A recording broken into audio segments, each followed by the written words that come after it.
மார்க்கெட்ல இருக்கிற ஒரு மில்லியன் டாலர் கொஸ்டின் என்ன தெரியுமா? ஃபண்டமெண்டல் அனாலிசிஸ் முக்கியமா, பிரைஸ் அனாலிசிஸ் முக்கியமா? பிரைஸ் அனாலிசிஸ் நான் சொல்றது இண்டிகேட்டர்ஸை கிடையாது, ஈவன் மூவிங் ஆவரேஜ் ஆர்எஸ்ஐ கூட கிடையாது. பிரைஸ் அனாலிசிஸ்ங்கிறது டோட்டல் சிலபஸ், அது ஒரு பியூர் எஜுகேஷன், அது வேற. நான் சொல்றது அந்த பிரைஸ் அனாலிசிஸ் அந்த இது முக்கியமா, ஃபண்டமெண்டல் அனாலிசிஸ் முக்கியமா அப்படிங்கிறது தான். ஃபண்டமெண்டல் அனாலிசிஸ் அப்படிங்கிறது நீங்க எதுல பார்ப்பீங்க? ஒரு ஸ்கிரீனர் சைட்ல பார்ப்பீங்க, ஒரு மணி கண்ட்ரோல் சைட்ல பார்ப்பீங்க, ஒரு எக்கனாமிக் டைம்ஸ் அந்த மாதிரி ஒரு பிசினஸ் வெப்சைட்ஸ்ல, பிசினஸ் மேகசின்ஸ்ல பார்ப்பீங்க. அவங்களுக்கு டீடைல்ஸ் எங்கேருந்து கிடைக்கும் அப்படின்னா, அந்த கம்பெனிஸ் கொடுக்கறது, செபியில கொடுக்கறது, என்எஸ்சியில கொடுக்குற டீடைல்ஸ் தான் எடுத்து அவங்க போடுறாங்க. கரெக்டா?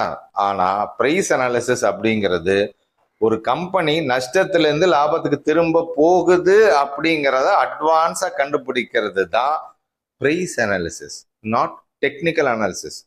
Price analysis is totally different from technical analysis what they mentioned in modern days. எல்லா இண்டிகேட்டர்ஸையும் சேர்த்து போட்டு டெக்னிக்கல் அனாலிசிஸ் சொல்றது இல்ல மக்களே, அதை நம்பி ஏமாறாதீர்கள். பிரைஸ் அனாலிசிஸ்ங்கிறது இட்ஸ் பியூர் எஜுகேஷன், அது ஒரு தனி சிலபஸ். அதை ஒழுங்கா பக்காவா பிராக்டிஸ் பண்ணால் என்ன பெனிஃபிட், எப்படி முன்னாடியே நம்ம ஒரு கம்பெனி நஷ்டத்துல இருந்து லாபத்துக்கு திரும்ப போகுது அப்படிங்கிறத முன்னாடியே கண்டுபிடிக்க முடியும் அப்படிங்கிறதுக்கு ஒரு ப்ரூஃபா எங்க ஸ்டாக் மார்க்கெட் சிம்பிளிஃபைட் அப்படிங்கிற ஒரு குரூப்ல BHEL, Bharat heavy electrical limited, அது 35 ரூபாயில இருந்து ட்ராக் பண்ணிட்டு இருக்கேன். 55 ரூபாயில நாங்க என்ட்ரி எடுத்தோம். அந்த ஸ்கிரீன் ரெக்கார்டிங் வீடியோவை அப்படியே போடுறேன், அடுத்து பாருங்க. அப்ப தெரியும் இந்த பிரைஸ் அனாலிசிஸ்ங்கிறது எவ்வளவு முக்கியம் அப்படின்னு. இப்ப நான் எடுக்கிறது ஒரு ஸ்கிரீன் ரெக்கார்டிங், அதாவது எங்க ஸ்டாக் மார்க்கெட் சிம்பிளிஃபைட் அப்படிங்கிற குரூப்ல மேல டேட் பார்த்தீங்கன்னா தெரியும், ஏப்ரல் 1ஆம் தேதி. இப்போ நான் பிடிச்சிட்டே இருக்கிறதுனால இப்போ இந்த இது நகருது, ஏன்னா லைவாக தான் எடுக்கிறேன், ஒன்றும் ஃபோட்டோஷாப்லாம் கிடையாது. So for minimum 3 to 5 years watch BHEL once closed above 53 ரூபா 50 பைசா, we can go buy on Monday அப்படின்னு போட்டிருக்கேன்.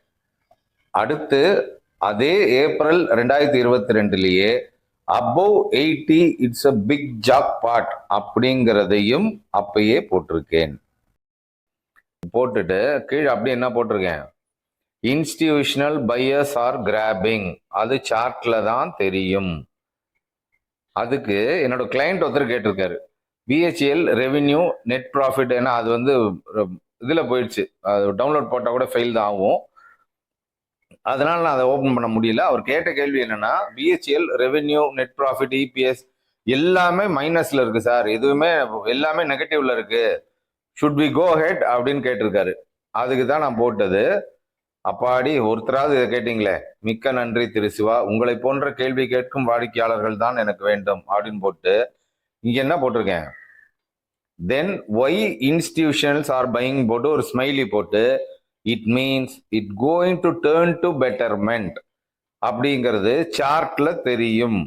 ஆனா பெட்டர்மெண்ட் ஆயிடுச்சா என்னங்கிறது அதுக்கப்புறம் குவார்டர்லி ரிசல்ட்ஸ், ஆனுவல் ரிப்போர்ட்லாம் வந்ததுக்கு அப்புறம் தான் வெளியில மீடியாவுக்கு தெரியும், ஸ்கிரீனர் மாதிரி சைட்லலாம் அப்புறம் தான் போடுவாங்க. ஆனால் அந்த கம்பெனி ப்ரமோட்டர் பிளஸ் எஃப்ஐஐஸ் இவங்க எல்லாருக்குமே டீடைல்ஸ் தெரியும். ஸோ அதனால ஃபண்டமெண்டல் அனாலிசிஸ் அப்படிங்கிறத விட பிரைஸ் அனாலிசிஸ் தான் கெத்து அப்படிங்கிறதுக்கு இது ஒரு சின்ன ப்ரூஃப். இந்த மாதிரி நிறைய ப்ரூஃப் அடுத்தடுத்து போடுறேன். இது பிஹெச்இஎல் கம்பெனியோட மந்த்லி பிரைஸ் சார்ட் 22 ஏப்ரல். நான் சொன்னது எங்க இருக்கு, 22 ஏப்ரல் இந்த இருக்கா, ஏப்ரல் 1ஆம் தேதி. அப்ப என்ன பிரைஸ் இருந்திருக்கு, 53 ரூபாய் 50. அதுதான் சொன்னேன் 53க்கு மேல க்ளோஸ் வச்சா வாங்கிடலாம் அப்படின்னு அதுலயே போட்டிருந்தேன்னா. ஸோ நாங்க வாங்கினது ஆக்சுவலா அங்கதான் 53ல வாங்கிட்டு ஒரு 2-3 மாசம் அங்கேயே அரைச்சிட்டு தான் இருந்துச்சு. அதுக்கப்புறம் அதுலயே நான் அந்த ஸ்கிரீன் ரெக்கார்டிங் வீடியோலயே மென்ஷன் பண்ணியிருப்பேன், above 80 it's a big jackpot அப்படின்னு போட்டிருப்பேன். அது பாருங்க, 80 ருபீஸ்ல இருந்து எங்க வரைக்கும் போயிருக்கு, 340 ரூபாய் வரைக்கும் போயிடுச்சு. இந்த கேண்டலோட ஹை எவ்வளவு, 335 ரூபாய் ஹை. இன்னமும் ஹோல்ட் பண்ணிட்டு தான் இருக்கும், இன்னும் விற்கல. பட் 50 ரூபாய் 55 ரூபாயில வாங்கிட்டு 300 ரூபாய் 2 வருஷத்துலன்னா எவ்வளவு பர்சன்டேஜ் ப்ராஃபிட் பாருங்க. இதெல்லாம் எப்படி தெரியும் அப்படின்னா ஒன்லி பிரைஸ் அனாலிசிஸ்ல தான் தெரியும். ஃபண்டமெண்டல் அனாலிசிஸ், நீங்க என்னதான் கம்பெனியை ஸ்கிரீனில் ரிசர்ச் பண்ணாலும் இதெல்லாம் வெளியே தெரியாது. பாத்தீங்கல்ல, நம்ம கமெண்ட்ல ஒருத்தர் கேட்டிருந்தாரு, சார் நீங்க நிஃப்டி சொன்னீங்க 23,500 அவ்வளோ கரெக்டா ரெஸ்பாண்ட் பண்ணுதே சார், அது எப்படி சார் அது அப்படின்னு கேட்டிருந்தாரு. எப்படின்னா இப்படித்தான், பிரைஸ் அனாலிசிஸை ஒழுங்கா படிச்சால் இண்டெக்ஸ் மட்டும் இல்லைங்க, ஃபாரெக்ஸு, கொமாடிட்டி எதுவா இருந்தாலும் எங்க என்ட்ரி எடுக்கணும், எங்க வரைக்கும் போகும், எங்க ப்ராஃபிட் புக் பண்ணணும், எல்லாமே நம்மளால முன்னாடியே தெரிஞ்சுக்க முடியும். ஓகே சார், தெரியுது. ஸோ அப்போ இது ஏதாவது கோர்ஸ் வச்சிருக்கீங்களா? கண்டிப்பா இருக்கு, பட் 1 or 2 months ஆகும். நெக்ஸ்ட் பேட்ச் இப்போதான் புது பேட்ச் ஆரம்பிச்சிருக்கு.